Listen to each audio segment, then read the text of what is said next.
जय शिवराय. आज मनोज दादा जरांगे पाटलांचं जे आंदोलन चालू आहे त्यांची आपण पहिल्या दिवसाची मूळ मागणी आपण पहिला ऐकून घेऊया. काय आरक्षणासाठी जे लागतं जे प्रोसिजर करतोय ना आपण कोर्टातले विचार करायला कोर्टाचा नाही साहेब हे विषय. आता मराठवाड्याचा विषय कोर्टाचा विषय नाही आमचा. मराठवाड्याचा आरक्षणाचा पुस्तकाचा मराठवाड्यात आला पहिल्यापासूनच मराठवाड्याकडे. मनोज दादा जरांगेंनी परत मुंबईला जाऊन जे मोर्चा काढला त्याच्यानंतर सरकार बरोबर त्यांची बोलून ज्या गोष्टी झालेल्या आहेत त्यांची मागणी मान्य झाल्यानंतर त्यांच्याच तोंडातून ऐकूया की त्यांनी काय काय करून टाकले. ही प्रक्रिया सुरू झाली. 57 लाखापैकी 37 लाख प्रमाणपत्र वाटप करण्यात आले. तो डाटा सुद्धा आपल्याला ते आता थोड्या दिवसात देणार आहे.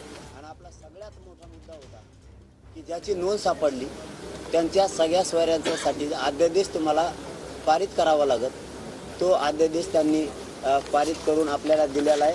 म्हणजे आपण सगळ्यांचे खुटे आता उपटलेले हे आपण त्यांनी आपल्याला आता तो दिलेला आहे. म्हणून मराठा समाजाच्या ज्या मूळ मागण्या होत्या त्या तीनही आता झाल्यात. यांनी शब्दाना शब्दाची खात्री केलेली आणि त्यानंतरच आपण बाहेर पडलेलो. म्हणजे असं तोंडी काही नाही आहे. सगळे पत्र सगळे शासन निर्णय सुद्धा घेतले. वर्षभरानंतर त्यांच्या आंदोलनाच्या वर्षभरानंतर आता त्यांच्याच तोंडून त्यांची असंवेदनशीलता आपण ऐकू. तुम्ही एका वर्षामध्ये 5 उपोषणे केली, अनेक दौरे केले, आंदोलन केले आणि जी मूळ मागणी तुमची सगळ्या सोयऱ्याची असेल किंवा गॅजेट असेल, Hyderabad gazette, Satara gazette, Bombay gazette, गुन्हे परत घेण्याचा विषय, याच्यामध्ये किती यश मिळाले? नाही, त्याचं आता बैठकीत होईल. परंतु आजचा सगळ्यात महत्त्वाचा दिवस सकाळी आमच्या याच्यासाठी आहे की ग्रामीण भागात सकाळी सकाळी रामाच्या पाऱ्यात म्हणलं जातं. मराठ्यांचं कुणबीकरण किंवा मराठा कसे कुठल्या दुय्यम पदाचे आहेत हे म्हणणारे हे मनोज दादा आत्ता नवीन नाही आहे. ह्याच्या अगोदर पण इतिहासात शिवाजी महाराजांना पण डिवचलेला आहे. शिवाजी महाराजांच्या कुळांबद्दल पण वाद झालेले आहेत. तो कुठला वाद आणि कुठल्या महान व्यक्तीनं मनोज दादांसारख्या विचार असणाऱ्या त्या महान व्यक्तीबद्दल ऐका की इतिहासात हा महान व्यक्तीने शिवाजी महाराजांना कशा पद्धतीने इनवलेलं.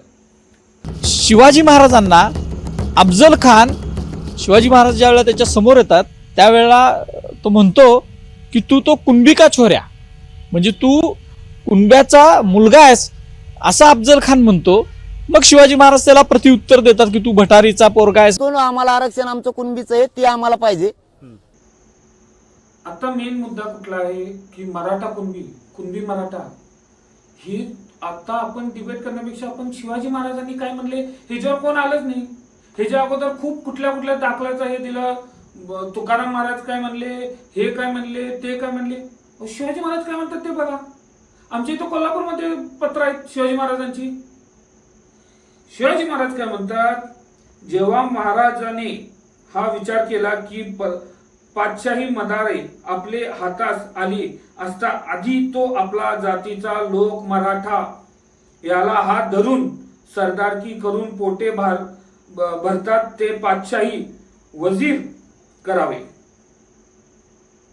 मराठा म्हणून शिवाजी महाराजांनी लिहिलंय मराठा शिवाजी महाराजांनी. आणि त्याच्यावर तुम्ही आता प्रश्नचिन्ह उतरता की मराठा कुणबी मराठा.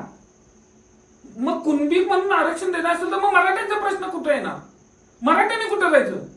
हेच उत्तर कोण देणार? हेच उत्तर जर सरकारने आता हैदराबाद गॅजेट अप्लाय केलं किंवा मराठ्यांना कुणबी म्हणून ठरवलं तर मग मराठ्यांनी काय करायचं? इतिहास पुसून काढायचा. अहो, इतिहासाची नोंद मराठ्यांची सम्राट अशोक पासूनचा रेफरन्स आहे. जुन्या त्यांनी लिहिलेलं आहे की दक्षिणेत राहणारा मराठा. मग कुणबीकरण करायचं मराठ्यांचं. हा एक मुद्दा होऊ शकतोय की मराठ्यांना मग आरक्षण कुठलं मिळणार? आरक्षणाचे जनक छत्रपती शाहू महाराजांनी मराठ्यांना आरक्षण दिलेलं आहे. कोल्हापूर गॅजेटचं का बोलत नाहीत? कोल्हापूर गॅजेटचं जरांगे पाटील का बोलत नाहीत?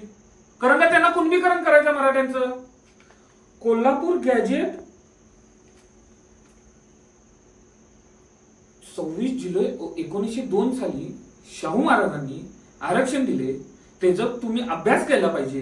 त्याच्या पद्धतीनं आरक्षण का दिलं पाहिजे? जनक शाहू महाराजांनी ठरवलेलं आहे की मराठा मागास, सगळ्यात क्लिअर गॅजेट हे शाहू महाराजांचंच आहे.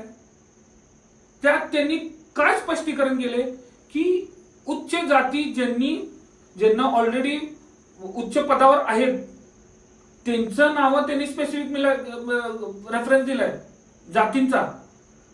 ज्यानं काय होईल की ह्या स्पेसिफिक जाती, ब्राह्मण असून दे, प्रभू असून दे, ह्या स्पेसिफिक जाती सोडून बाकीचे सगळे त्यांनी 50% आरक्षण मध्ये घातलेले आहेत. बिना कुठलेही शब्द बदलता, ना मराठ्यांचा शब्द बदलतोय ना कुणब्यांचा शब्द बदलतोय. मग हे का करायचं नाही? कारण का जरांगे पाटलांना काय करायचंय? मराठ्यांना कुणबी करायचं. स्वतः मराठा कुणबी मराठा आहेत जरांगे पाटील, हे आम्ही मान्य करतो. त्यांच्या वडिलांनी स्वतः पत्र घेतलेलं आहे. शिंदे समितीचा अहवाल बाहेर आला की सगळ्यांना त्रास होणार नक्कीच. तो येऊन द्यायचा नाही कुणाला, ह्याचा पहिला शोध घेणं पाहिजे. जरांगे पाटलांना तर नाहीच नाही, पोलखोल होईल. वर्षभरात काय केलं जरांगे पाटलांनी हा प्रश्न उचलणार.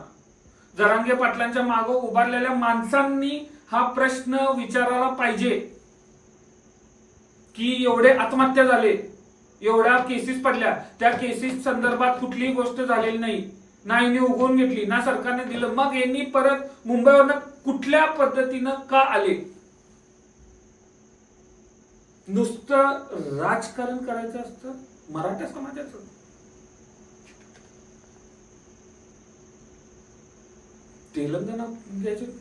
तेलंगणामध्ये जाऊन बघा, मराठ्यांना आरक्षण आहे, सगळीकडे आहे. का? कारण का क्लॅरिटी आहे. शब्दात फिरून नुसतं आणि नुसतं मराठा कुणबी आणि मराठ्यांचं कुणबीकरण करायचं हाच हेतू आहे. पवार साहेबांनी केलं, फडणवीस साहेबांनी केलं, शिंदे साहेबांनी केलं, हा नाही. आता हा राजकीय विषय नाहीये, हा कुठल्या हेतून केले. कारण का रेफरन्स इतिहासात पण आहे, कुणबी म्हणून दिवसलेलं आहे शिवाजी महाराजांना पण. कुणी त्या मोठ्या सरदाराचं, निजामांच्या, त्यांचं गॅजेट लागू करा, शाहू महाराजांचं सोडून. क्लॅरिटी मध्ये आरक्षण दिलेलं शाहू महाराजांनी. हा मुद्दा सातारच्या महाराजांनी पण काढलेला आहे. त्यांना शेवटी प्रूफ करायला लागलं की कसं, मी कोण, आमचा मूळ कुठं, कुळ कुठं. आत्ता हा प्रॉब्लेम निर्माण का केला जातोय? नंतर मराठ्यांचं कुळ आणि मूळ बदलायचा हेतू आहे. जरांगे पाटील कुठल्या हेतून करत आहेत? आणि प्रश्न विचारल्यावर जर ह्यांनी कुठल्याही पद्धतीचं अग्रेसिव्हनेस आणि जे घाण करत आलेले आहेत त्याचे कार्यकर्ते करणार असतील, कोल्हापूर खुला आहे. कोल्हापूर खुला आहे. कारण का मागणी एकच आहे, कोल्हापूर गॅजेट शाहू महाराजांचं, छत्रपती राजश्री शाहू महाराज यांचंच गॅजेट. तुम्ही मराठवाड्यांपासून मागणी चालू केली आणि आता मराठ्यांचं कुळ बदलायला चालला, मूळ बदलायला चालला, जात बदलायला चालला.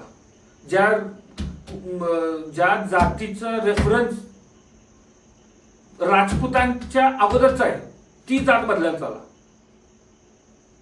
नुसतं आणि नुसतं शाहू महाराजांच्या गॅजेटवरच आरक्षण मिळू शकतं. ना कुळ बदलायचं, ना मूळ बदलायचं, ना मराठा या नावाच्या आणि पुढं आणि मागं काही लावायची गरज. हा माझ्या वडिलांनी पण विषय उचलला, त्यांना उत्तर देता आलं नाही जरांगे पाटलांना, नाही त्यांच्या माणसांना. हा तर मी पण उचलला, कारण का त्यांना या प्रश्नाचं उत्तर त्यांच्याकडे नाही. राजकारण करायचं, कारण का इलेक्शन आले, चार उपोषण उठले बिना कुठलीही मागणी मान्य करून घेता. नुसतं आणि नुसतं पोरांवर केसेस, पोरांना नोकऱ्या कुठेही नाही, आणि चुकीचा संदर्भ आणि रेफरन्स देणं ही चूक आहे जरांगे पाटलाची. जय श्री.